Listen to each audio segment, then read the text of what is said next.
Hello बच्चों, let's read the question. The question is, an electron and a proton are separated by a distance r so that the potential energy between them is U equals to k log r, where k is a constant. In such an atom, radius of nth Bohr's orbit is, तो उसके atom के लिए radius जो होगी bourse orbit की वो कितनी होगी वो हमें बताना है। तो बेसिकली इसमें आपको यूज करनी है बोर्स की पोस्टुलेट, और बोर की पोस्टुलेट से हम जानते हैं कि जब भी कोई इलेक्ट्रॉन जो होता है वो किसी भी एटम में सर्कुलर पाथ में रिवॉल्व करता है, तो इलेक्ट्रॉन और उस प्रोटॉन के बीच में लगने वाला जो इलेक्ट्रोस्टैटिक फोर्स होता है वो बैलेंस होता है सेंट्रीपिटल फोर्स से, जिसकी वजह से वो रोटेट कर पाता है उस सर्कुलर पाथ में। अब हमें जो पोटेंशियल एनर्जी जो दे रखी है यू, वो हमको दे रखी है के लॉग आर के बराबर, और हम जानते हैं हमारा जो फोर्स होता है that is minus D you upon D R होता है। तो इसका मतलब मुझे इस u की वैल्यू को क्या करना है, minus D upon D R, उसको क्या करना है, डिफ्रेंशिएट करना है विथ रेस्पेक्ट टू आर। तो जब हम इसको डिफ्रेंशिएट करेंगे तो f की जो वैल्यू आती है वो आती है k अपॉन आर के बराबर। तो हमने ये फोर्स निकाल लिया।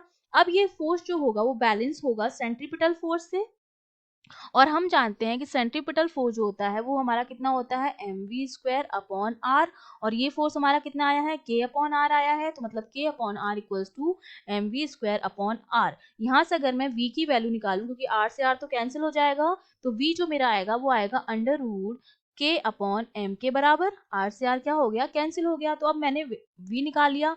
अब एक और पोस्टुलेट है बोर्स मॉडल में, वो हम जानते हैं कि जो हमारा एंगुलर मोमेंटम होता है वो क्या होता है, कंजर्व रहता है और क्वांटाइज्ड होता है h अपॉन टू पाई का। तो मैं ये लिख सकती हूँ by angular momentum conservation, angular momentum conservation, उससे मैं ये क्या लिख सकती हूँ, मैं ये लिख सकती हूँ कि मेरा एम बी आर जो होगा that is equals to N H upon two pi हो जाएगा।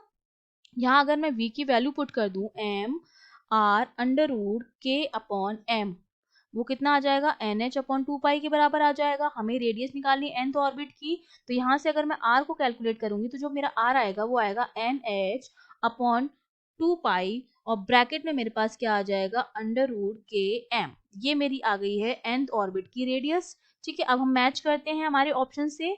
तो हमारा जो थर्ड ऑप्शन है which is N H upon two pi under root M K is the correct option. ठीक है, बाकी ऑप्शन आपके क्या है, इनकरेक्ट है, third option is the correct option.